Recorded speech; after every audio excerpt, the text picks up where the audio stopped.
Hey, what's up, everybody? Doing another live today. I wanted to talk to you about getting inside your own head. You know, it's funny, even just in that moment when I said that, I was getting inside of my own head, thinking about too much of what's going on in here, not being aware of what's going on around me and you. And so what I want to say is this commitment to you right now is I'm going to be focused on doing these videos, and in the future, I want to hear how I can help you, how I can engage with you, what you need help with. One of the biggest places that I've seen that a lot of people struggle is they get stuck in the thoughts in their own head and talk themselves out of where they need to go. They come up with reasons why they can't do what they've been called to do because they're working through the logic so much. And that becomes a comfort zone.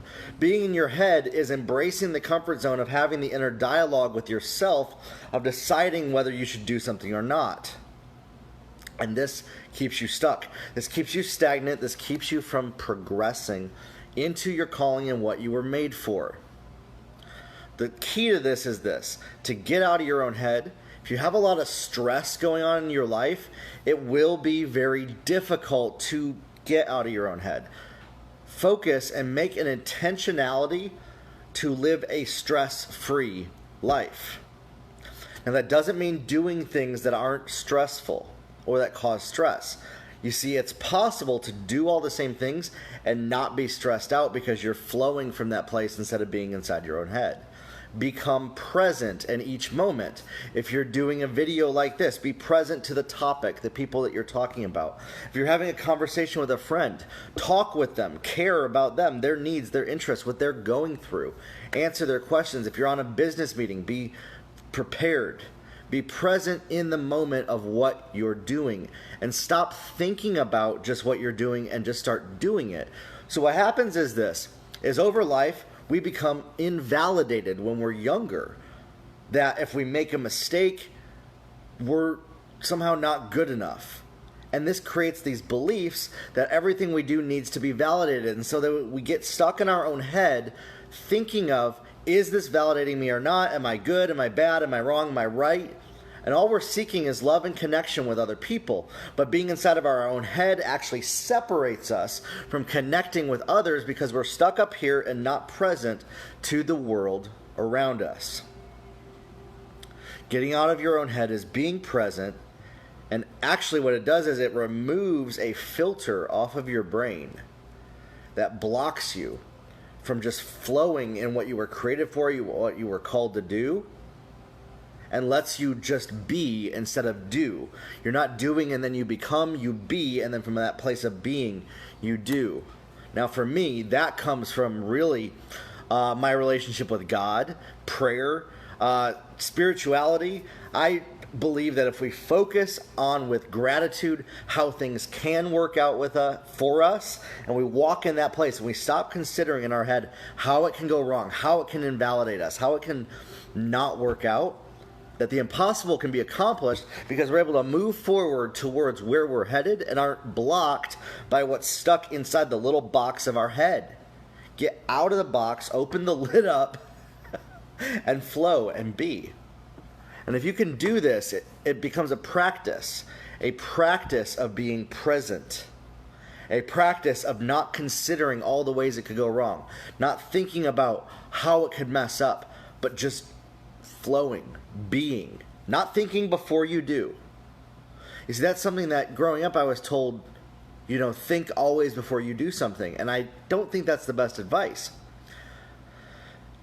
When you become comfortable and you make a habit of keeping your own promises to yourself, then you can flow from that place. You see, most of us, our comfort zone is in fear, in seeking validation, and making sure that we don't make mistakes.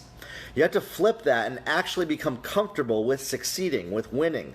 Trust yourself. Trust that whatever I'm going to say is the right thing in that moment and that you're not going to make a mistake. You see, what happens is we're so worried about making mistakes that we get stuck up here, and it keeps us from being what we were created for, who we were called to be. And children do this. When they're born, when a child is young, they don't consider everything before they do it. Now, you as an adult, having years of experience, years of learning, your subconscious actually knows what it shouldn't do. When you think so much, what it's actually doing is you're actually putting a limiter on your subconscious mind and saying, I can't control myself unless I think intentionally about it. Instead of letting it become deposited in you and then flowing out from there, your subconscious acts in the background, not the foreground. When we make it in the foreground, trying to make sure that we don't make mistakes, that we do everything perfect, that we do everything right, it keeps us stuck in that place of fear, worry, shame, and we're afraid that if other people realize, wow, we don't really know what we're doing, that they would judge us, that they would look at us and say, you're not worthy. And this happens. People will say things. But when you don't get your worth from the validation and the words of other people, the impossible unlocks with you because you can do what you're called to do regardless of what they said in the past or what they could say in the future. And you pull from the future into the present and live in that moment. You live towards the future, not away from the past. And in fact, it's even from the future, not just in the present, not just towards it, but from the future. And this is a deeper concept, a longer topic. I go into it a little bit in some other ones about how we actually have to live from the future in reverse into the present. This concept doesn't quite make sense to a lot of people in our natural minds because we're in the present. But so often we are living from the past into the future. You can actually live from the future into the present and then make your present moment become the past. And when you learn to do that, nothing is impossible. So, I believe that one of the biggest things that holds people back from success, exactly, from victory, Emily. That's what it is. From victory. It's already been declared. That's why declarations are so important. Declaring the truth allows you to live from the future into the present. I declare that I am powerful, that I am a great business person, a great CEO. I can make this much money in my business. I can love my wife. I build relationships. I am honorable and honor other people. I am a kind-hearted person. These are things that I struggle with, feeling like I'm not these things, by the way. And I worry that people would think that I'm not those things. And so if I declare them, I then live from that place as my reality. Because I'm making a declaration of what the future will be and then pulling it into the present. And that now becomes my reality, and how I was before is the past. And we're moving from the future forward into the present. Get out of your own head. Being in your head is keeping you stuck in the past and what has been. Flow from what you were created for, what you were made for. Stop seeking validation as your only reason for existence. When you unlock this, when you open this up, nothing is impossible to move forward, to create, to build, to influence, to impact on any level you can imagine. Grow your life, everybody, and we'll talk soon.